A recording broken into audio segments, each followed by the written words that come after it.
हरे कृष्ण। दोस्तों, स्वागत है आपका भगवत गीता की श्रृंखला में। आज हम सुनेंगे 13वें अध्याय की कहानी, क्षेत्र क्षेत्रज्ञ विभाग योग। इस अध्याय में श्री कृष्ण शरीर क्षेत्र और आत्मा क्षेत्र ज्ञान की सच्चाई बताते हैं। चलिए शुरू करते हैं।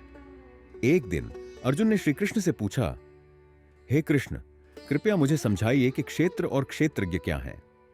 श्री कृष्ण ने मुस्कुराते हुए कहा, अर्जुन, क्षेत्र का मतलब है शरीर और क्षेत्रज्ञ का मतलब है आत्मा। शरीर एक अस्थायी वस्त्र है, जबकि आत्मा नित्य और अविनाशी है। श्री कृष्ण ने अर्जुन को एक कहानी सुनाई।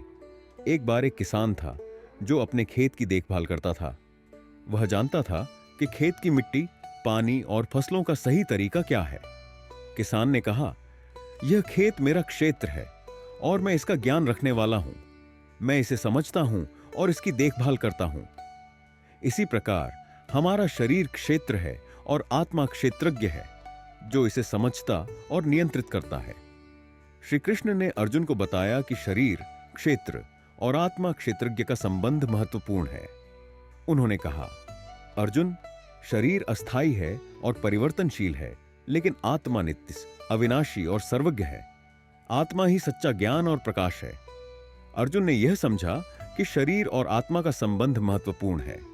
उन्होंने कहा, हे कृष्ण, मुझे समझ में आ रहा है कि शरीर अस्थायी है और आत्मा नित्य और अविनाशी है। हमें आत्मा की सच्चाई को समझना चाहिए। श्री कृष्ण ने कहा, क्षेत्र क्षेत्रज्ञ विभाग योग का मतलब है शरीर और आत्मा की सच्चाई को समझना। जब हम इस सच्चाई को समझते हैं तो हमें आत्मिक शांति और मोक्ष की प्राप्ति होती है। उन्होंने अर्जुन को यह भी सिखाया कि क्षेत्र क्षेत्रज्ञ विभाग योग का अभ्यास करने से हम अपने जीवन को सही दिशा में ले जा सकते हैं। उन्होंने कहा, हमें आत्मा की सच्चाई को समझना चाहिए और शरीर के अस्थायी होने का अनुभव करना चाहिए। इससे हमें मानसिक और आत्मिक शांति प्राप्त होगी। अर्जुन ने यह निर्णय लिया कि वह क्षेत्र क्षेत्रज्ञ विभाग योग को अपनाएगा और आत्मा की सच्चाई की प्राप्ति करेगा। उसने यह भी सीखा कि सच्चे क्षेत्र क्षेत्रज्ञ विभाग योग से ही हमें मानसिक और आत्मिक शांति प्राप्त होती है। श्री कृष्ण ने अर्जुन को यह भी सिखाया कि क्षेत्र क्षेत्रज्ञ विभाग योग का अभ्यास करने से हम अपने जीवन को सही दिशा में ले जा सकते हैं। उन्होंने कहा, हमें आत्मा की सच्चाई को समझना चाहिए और शरीर के अस्थायी होने का अनुभव करना चाहिए। इससे हमें मानसिक और आत्मिक शांति प्राप्त होगी।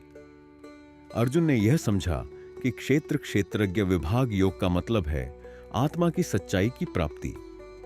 उसने यह भी जाना कि सच्चे क्षेत्र क्षेत्रज्ञ विभाग योग से ही हमें मानसिक और आत्मिक शांति प्राप्त होती है और हम जीवन में सच्ची शांति प्राप्त कर सकते हैं। तो प्यारे दोस्तों, इस अध्याय से हमने सीखा कि शरीर अस्थायी है और आत्मा नित्य और अविनाशी है। हमें आत्मा की सच्चाई को समझना चाहिए। अगर आपको यह वीडियो पसंद आया हो तो हमारे चैनल को सब्सक्राइब करना न भूलें और बेल आइकन दबाएं, ताकि आपको हमारे सभी नए वीडियो की जानकारी मिल सके।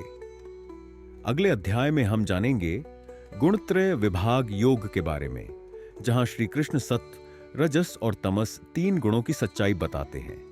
यह अध्याय हमें सिखाएगा कि हमें सत्व गुण को बढ़ावा देना चाहिए और रजस और तमस गुणों से बचना चाहिए। तो अगला वीडियो जरूर देखें। राधे राधे।